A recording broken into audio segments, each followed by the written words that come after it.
Oke, assalamualaikum warahmatullahi wabarakatuh. Perkenalkan, nama saya Halil Adam Hamdi. Saya di sini akan menjelaskan tentang peradaban agama. Yang pertama-tama yang akan kami jelaskan adalah sejarah peradaban agama. Untuk itu saya akan mewakilkan teman-teman saya untuk menjelaskan tentang sejarah peradaban agama. Oke, sejarah peradaban agama ini. Pertama-tama itu dari perkembangan peradaban agama di Indonesia.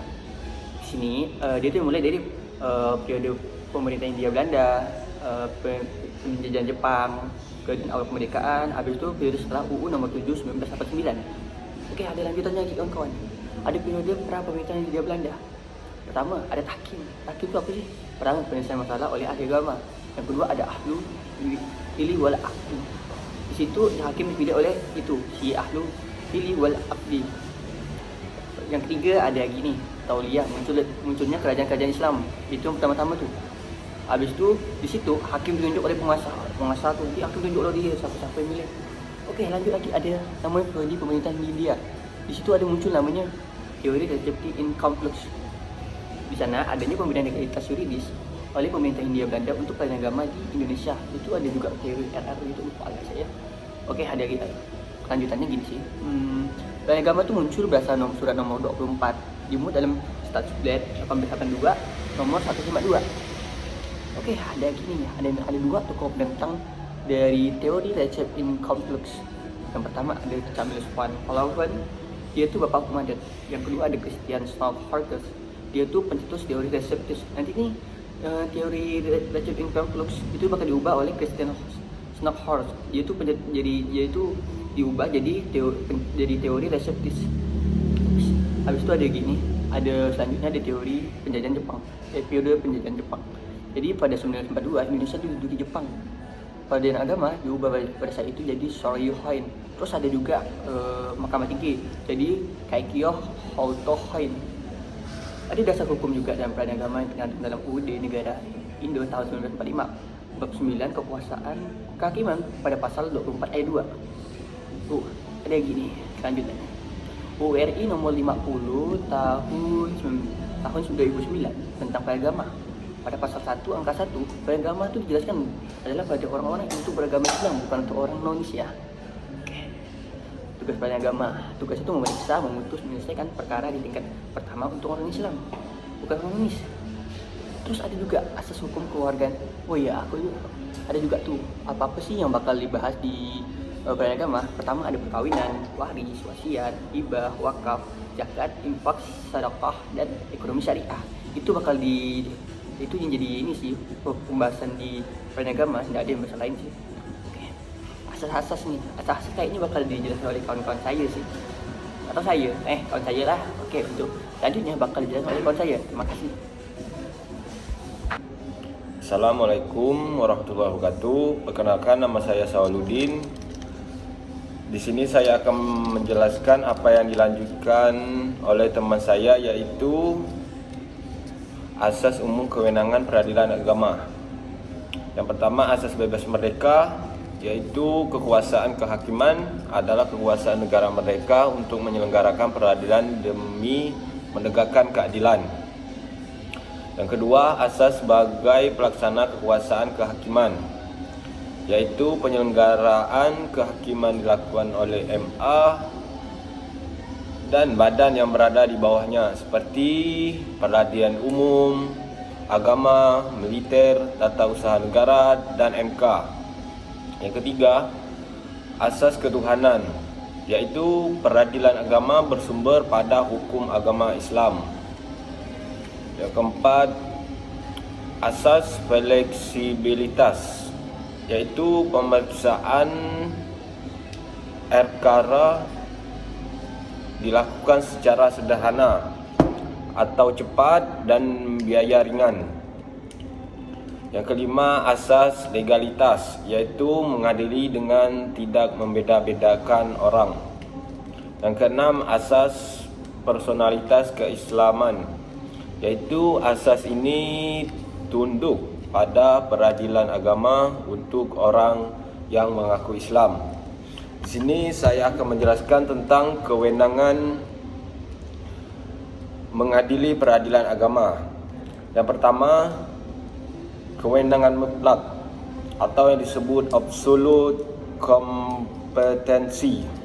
yaitu kewenangan yang menganut kekuasaan mutlak untuk mengadili suatu perkara. Artinya, perkara tersebut hanya bisa diperiksa dan diadili oleh pengadilan agama. Yang kedua, kewenangan relatif atau relatif kompetensi, yaitu kewenangan mengadili suatu perkara yang menganut wilayah atau daerah hukum, yurisdiksi, atau hal ini dikaitkan dengan tempat tinggal pihak-pihak perkara. Mungkin penjelasan selanjutnya akan dijelaskan oleh teman saya. Oke, bismillahirrahmanirrahim. Assalamualaikum warahmatullahi wabarakatuh. Perkenalkan, nama saya Muhammad Arif Maulana. Saya akan melanjutkan penjelasan dari teman saya sendiri. Nah, saya akan menjelaskan tentang perkara bidang perkawinan yang pertama. Nah, contoh salah satu di bidang perkawinan perkaranya ialah yang pertama ialah izin beristri lebih dari seorang. Yang kedua, izin melangsungkan perkawinan bagi orang yang belum berusia 21 tahun. Yang ketiga, dispensasi kawin, pencegahan perkawinan, penolakan perkawinan oleh pegawai pencatatan nikah, pembatalan perkawinan, dan lain-lain. Selanjutnya ialah perkara di bidang waris. Nah, di bidang waris itu banyak, salah satunya ialah penentuan siapa yang menjadi ahli waris, penentuan mengenai harta peninggalan, penentuan bagian masing-masing ahli waris, dan melaksanakan pembagian harta peninggalan tersebut, serta penetapan pengadilan atas permohonan seseorang tentang penentuan siapa yang menjadi ahli waris dan masing-masing pembagian ahli waris. Selanjutnya ialah perkara di bidang hibah. Yang dimaksud dengan hibah adalah pemberian suatu benda secara sukarela dan tanpa imbalan dari seseorang atau badan hukum kepada orang lain atau badan hukum itu dimiliki. Nah, selanjutnya ialah perkara di bidang wakaf. Yang dimaksud dengan wakaf adalah pembuatan seseorang atau sekelompok orang wakif untuk memisah atau menyerahkan sebagian harta benda miliknya untuk dimanfaatkan selamanya atau untuk jangka waktu tertentu sesuai dengan kepentingannya guna keperluan ibadah atau kesejahteraan umum menurut syariah. Selanjutnya ialah perkara di bidang zakat. Nah, apa sih zakat? Zakat adalah harta yang diwajib atau disisihkan oleh seorang muslim atau badan hukum yang dimiliki oleh seorang muslim sesuai dengan ketentuan syariah untuk diberikan kepada hak atau kepada orang yang berhak menerimanya. Selanjutnya ialah perkara di bidang infak. Nah, infak apa sih? Infak adalah perbuatan seseorang memberikan suatu kepada orang lain guna menutupi kebutuhan, baik berupa makanan, minuman, dan hal-hal lain yang dibutuhkan, yang sifatnya itu untuk menafkahi atau niat baik seseorang untuk diberikan kepada orang lain, yang berdasarkan dengan rasa ikhlas dan karena Allah Subhanahu wa taala. Perkara selanjutnya ialah perkara di bidang sedekah. Apa sih sedekah? Sedekah adalah perbuatan seseorang yang memberikan suatu kepada orang lain atau lembaga, badan hukum secara spontan atau sukarela tanpa dibatasi oleh waktu dan mengharapkan ridho Allah Subhanahu wa taala. Perkara selanjutnya ialah perkara di bidang ekonomi syariah. Nah, ekonomi syariah adalah perbuatan atau kegiatan usaha yang dilaksanakan menurut prinsip syariah. Antara lainnya, pertama ialah bank syariah, lembaga keuangan mikro syariah, asuransi syariah, dan hal-hal lain yang berhubungan dengan bidang ekonomi syariah. Selanjutnya ialah sengketa hak milik atau keperdataan lainnya. Nah, itu dapat dipelajari atau dipahami di pasal 50 Undang-Undang Peradilan Agama di ayat 1, ayat 2. Nah, di perkara tersebut untuk di hukum acara peradilan agama, nah itu sudah tertera juga di pasal 54 Undang-Undang Peradilan Agama, yang dimana hukum acara yang berlaku pada pengadilan dalam lingkungan peradilan agama adalah hukum cara perdata yang berlaku pada pengadilan dalam lingkungan peradilan umum. kecuali yang telah diatur secara khusus dalam undang-undang ini. Cukup sekian cuma itu dapat saya sampaikan. Terima kasih. Akan dilanjutkan oleh teman saya sendiri.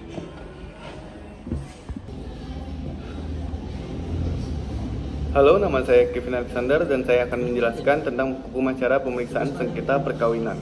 Dalam pasal 66 Undang-Undang Peradilan Agama, perceraian hanya dapat dilakukan di depan sidang pengadilan setelah pengadilan yang bersangkutan berusaha dan tidak berhasil mendamaikan kedua belah pihak. Asas dan prinsip dasar hukum acara perceraian: yang pertama, perceraian hanya dapat dilakukan di depan sidang pengadilan. Yang kedua, pengadilan yang bersangkutan harus berusaha mendamaikan kedua belah pihak. Dan yang ketiga, tidak berhasil mendamaikan. Hukum acara cerai talak dalam Undang-Undang Peradilan Agama pasal 66 ayat 1, seorang suami yang beragama Islam yang akan menceraikan istrinya mengajukan permohonan kepada pengadilan untuk mengadakan sidang guna menyaksikan ikrar talak. Pasal 68 ayat 2, pemeriksaan permohonan cerai talak dilakukan sidang tertutup. Pasal 79, gugatan perceraian yang gugur apabila suami atau istri meninggal sebelum adanya putusan pengadilan. Pasal 81 ayat 1, putusan pengadilan mengenai gugatan perceraian diucapkan dalam sidang terbuka untuk umum. Pasal 82 ayat 1, pada sidang pertama pemeriksaan gugatan perceraian, hakim berusaha mendamaikan kedua pihak. Pasal 70 ayat 1, pengadilan setelah berkesimpulan bahwa kedua belah pihak tidak mungkin lagi didamaikan dan telah cukup alasan perceraian, maka pengadilan menetapkan bahwa permohonan tersebut dikabulkan. Pasal 71 ayat 2, hakim membuat penetapan yang isinya menyatakan bahwa perkawinan putus sejak ikrar talak diucapkan dan penetapan tersebut tidak dapat dimintakan banding atau kasasi. Selanjutnya, hukum acara cerai gugat dalam Undang-Undang Peradilan Agama. Bangsat, anjing, orang nunggu kan dia. Udah lanjut ya, potong ya. Berikutnya, hukum acara cerai gugat dalam Undang-Undang Peradilan Agama pasal 73 ayat 1, gugatan perceraian diajukan oleh istri atau kuasanya kepada pengadilan yang daerah hukumnya meliputi tempat kediaman penggugat, kecuali apabila penggugat dengan sengaja meninggalkan tempat kediaman bersama tanpa izin tergugat. Pasal 74, apabila gugatan perceraian dikeluarkan atas alasan salah satu pihak mendapatkan pidana penjara, maka akan memperoleh putusan perceraian sebagai bukti. Penggugat cukup menyampaikan salinan putusan pengadilan yang berwenang yang memutuskan perkara disertai keterangan yang menyatakan bahwa putusan itu telah memperoleh kekuatan hukum tetap. Pasal 75, apabila gugatan perceraian didasarkan atas alasan bahwa tergugat mendapatkan cacat badan atau penyakit dengan akibat tidak dapat menjalankan kewajiban sebagai suami, maka hakim dapat memerintahkan tergugat untuk pemeriksaan diri kepada dokter. Pasal 76 ayat 1, apabila gugatan perceraian didasarkan atas alasan sikap, maka untuk mendapatkan putusan perceraian harus didengar keterangan saksi yang berasal dari keluarga atau orang-orang yang dekat dengan suami atau istri. Selanjutnya, pasal 77, selama berlangsungnya gugatan perceraian atas permohonan penggugatnya atau tergugat atau berdasarkan pertimbangan bahaya yang mungkin ditimbulkan, pengadilan dapat mengizinkan suami istri tersebut untuk tidak tinggal dalam satu rumah. Pasal 78, selama berlangsungnya gugatan perceraian atas permohonan penggugat, pengadilan dapat A. menentukan nafkah yang ditanggung oleh suami, B. menentukan hal-hal yang perlu untuk menjamin pemeliharaan pendidikan anak, C. menentukan hal-hal yang perlu untuk menjamin terpeliharanya barang-barang yang menjadi hak bersama suami istri atau barang-barang yang menjadi hak suami istri atau barang-barang yang menjadi hak istri. Pasal 79, gugatan perceraian gugur apabila suami atau istri meninggal sebelum adanya putusan pengadilan. Pasal 80 ayat 2, pemeriksaan gugatan perceraian dilakukan dalam sidang tertutup. Pasal 81 ayat 1, putusan pengadilan mengenai gugatan perceraian diucapkan dalam sidang terbuka untuk umum. Pasal 82 ayat 1, pada sidang pertama pemeriksaan gugatan perceraian, hakim berusaha mendamaikan kedua pihak.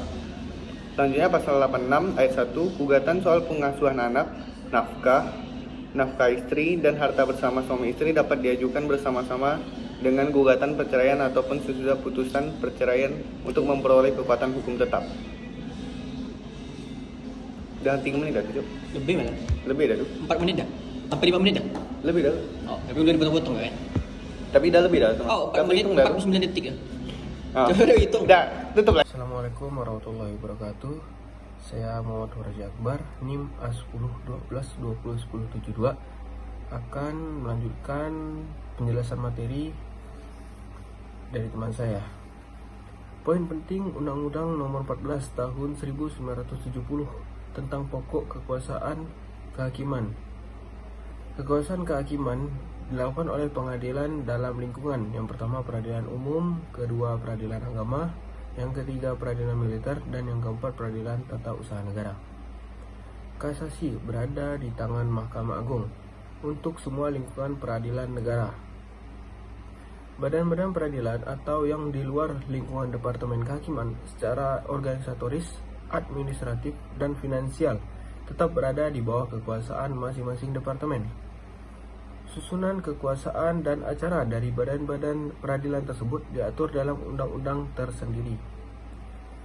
Lahirnya Undang-Undang Nomor 7 Tahun 1989 tentang Peradilan Agama, yaitu pada tanggal 29 Desember 1989, memuat 3 tujuan utama, yaitu yang pertama, untuk mempertegas posisi atau kedudukan peradilan agama sebagai salah satu pelaksanaan judicial power atau kekuasaan kehakiman.